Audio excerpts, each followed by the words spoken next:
Tidak semua pendakian dimulai dengan niat yang benar, dan tidak semua gunung mau menerima kehadiran manusia. Cerita ini bukan untuk menakut-nakuti, bukan pula untuk melarang siapapun naik gunung.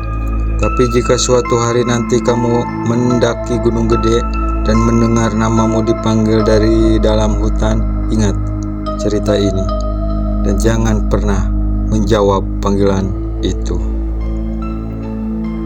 Oke, assalamualaikum warahmatullahi wabarakatuh. Kembali lagi bersama kami di channel Cerita Malam, di mana suasana makin sunyi, di situ cerita akan dimulai.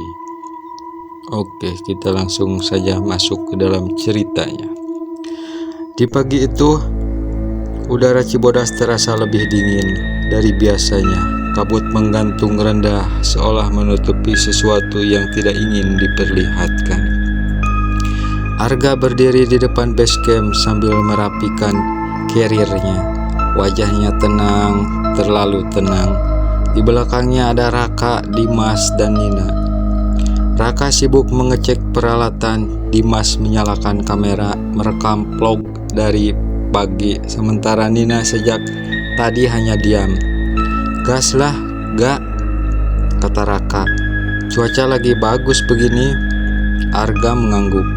Namun sebelum mereka masuk, seorang pria tua keluar dari pos kecil base camp. Rambutnya putih, kulitnya gelap, terbakar matahari. Matanya tajam tapi lelah. Namanya Pak Yadi. Ia menatap satu persatu wajah mereka lalu berkata pelan, "Naik gunung itu boleh, tapi jangan sombong sama tempat." Dimas berkekeh, "Tenang Pak, kita cuma naik foto-foto turun." Pak Yadi tidak tertawa, ia justru menatap Nina lebih lama. "Kamu kalau dengar suara manggil, jangan nengok." Nina menelan ludah. "Kenapa Pak?" Pak Yadi tidak menjawab, ia hanya menyerahkan buku tamu. Saat Nina menulis namanya di ujung pulpen patah, tepat saat menulis Gunung Gede. Dan tidak satu pun mereka menyadari tetesan tinta yang jatuh ke tanah perlahan membentuk garis seperti akar. Di jalur awal terasa normal, hutan masih ramah, burung terdengar dari kejauhan. Dimas berjalan paling belakang masih bercanda, katanya di Gunung Gede sering ada yang hilang ya. Tenang aja, kalau hilang berarti jodoh sama alam. Raka menimpali sambil tertawa, Nina tidak. Semakin jauh mereka melangkah, suara hutan semakin pelan hingga akhirnya lenyap sama sekali. Tidak ada burung, tidak ada serangga, bahkan angin pun seperti enggan lewat. Arga berhenti. "Kalian ngerasakan gak?" tanyanya. "Apaan?" Raka mengerukkan dahi. "Kayak kita diawasi." Dimas langsung menoleh ke belakang. Tidak ada siapa-siapa, tapi jejak kaki di tanah basah lebih banyak daripada jumlah mereka. Setelah melewati air terjun Ciberem, jalur berubah lebih gelap. Pepohonan rapat, akar menjalar seperti ular. Nina tiba-tiba berhenti. "Kalian dengar itu gak?" Mereka diam. Dari arah kanan jalur terdengar suara langkah pelan, teratur, seirama dengan langkah mereka. Arga menyorotkan senter kosong, namun suara itu tetap ada. Dimas mencoba bercanda, menirukan suara perempuan tertawa. Dan tepat setengah itu suara langkah berhenti. Sebagai gantinya terdengar bisikan tepat di telinga Dimas. Dimas menjerit kecil. Ada yang bilang, "Jangan bercanda di sini." Tidak ada yang tertawa setelah itu. Menjelang sore, kabut turun lebih cepat dari seharusnya. Mereka menemukan sebuah batu besar di pinggir jalur. Di atasnya tertulis satu kata besar, "Balik." Kata Raka pun menghela napas. Paling vandalisme, ia menyentuh tulisan itu. Tangannya langsung dingin, bukan dingin batu, tapi dingin seperti menyentuh daging. Saat mereka melangkah pergi, Nina menoleh ke belakang. Tulisan di batu itu berubah. Sekarang tertulis, "1 sudah melanggar." Nina tidak berani bilang karena ia merasa kata itu ditujukan padanya. Malam datang terlalu cepat. Di tengah jalur mereka menemukan sebuah pos reyot. Kayunya lapuk, atapnya bocor. Arga membuka peta. Pos ini gak ada. Di dalam pos mereka menemukan api unggun yang masih hangat, sepatu pendakian berlumur, sebuah buku catatan. Halaman terakhir buku itu tertulis dengan goresan kasar, "Kami berlima jangan tidur, kalau tidur dia datang." Dimas menelan ludah. "Gak, kita beneran di Gunung Gede kan?" Nina sudah duduk bersandar, matanya terpejam. Nina, Arga mengguncangkannya. Tidak ada jawaban. Saat ini angin berhenti dan dari luar pos terdengar suara kain diseret di tanah. Mereka mendirikan tenda dengan tangan gemetar yang menunjukkan pukul 2. Di luar tenda terdengar suara perempuan tertawa kecil, lembut, dekat. "Dimas, jangan keluar," bisik Arga. Namun Dimas tidak menjawab. Saat Arga membuka tenda, Dimas sudah tidak ada. Hanya tersisa kamera yang masih merekam. Di layar kamera terlihat Dimas berjalan sendirian mengikuti seorang wanita berkebaya putih ke arah hutan gelap. Dan dari balik pohon, sepasang mata besar menatap kamera. Nina bermimpi. Ia berjalan sendirian di jalur pendakian, tidak membawa carrier, tidak ada siapapun. Kabut menutupi segalanya. Lalu ia mendengar suara perempuan tua. "Gunung ini bukan untukmu." Nina menoleh. Di balik kabut berdiri seorang wanita tua, rambutnya panjang menjatuhi ke tanah, kulitnya pucat kehijauan, matanya hitam, tepat putih sama sekali. "Kamu peka," kata wanita itu, "dan yang peka selalu kupilih." Tangan wanita itu terangkat tanah. Di bawah kaki Nina retak. Nina terbangun sambil menjerit. Saat ia sadar, ia tidak berada di dalam tenda. Ia berdiri sendirian di tengah padang luas penuh bunga edelweiss. Di pagi yang aneh, langit abu-abu, tidak ada matahari. Arga dan Raka terbangun, panik karena Nina hilang. Mereka berlari menyusuri jalur hingga tanpa sadar keluar ke alun-alun Surya Kencana. Padang edelweiss membentang sejauh mata memandang, indah, terlalu indah. Di tengah padang Nina berdiri mematung. "Nina," teriak Arga. Nina menoleh perlahan. Matanya kosong, wajahnya pucat. "Dia di sini," bisik Nina, "yang punya gunung ini." Angin tiba-tiba berputar kencang, bunga edelweiss bergoyang liar. Dari balik kabut muncul sosok wanita tua yang sama seperti mimpi Nina. Kakinya tidak menyentuh tanah. "Kalian sudah melanggar," katanya. "Kalian tertawa, menantang, dan membawa niat kotor." Raka berteriak, "Kami mau turun." Wanita itu pun tersenyum. "Turun itu bukan pilihan untuk semua orang." Tanah di bawah kaki Nina retak.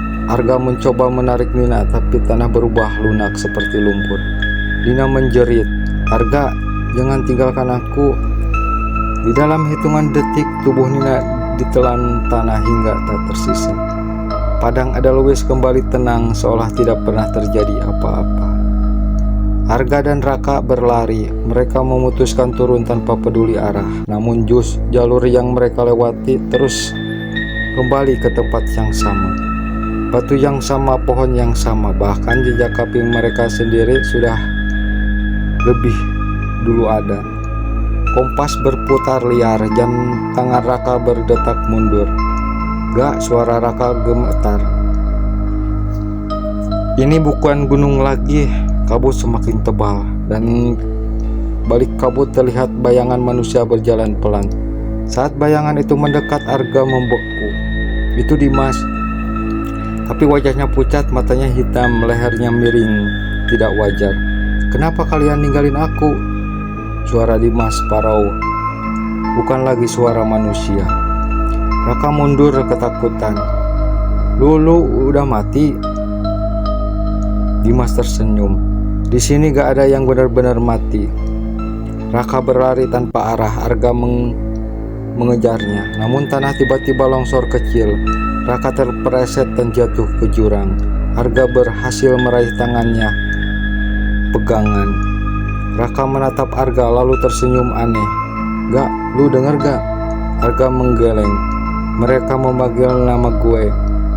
Tanah di sekitar tubuh Raka berubah gelap lengket. Raka melepaskan genggamannya.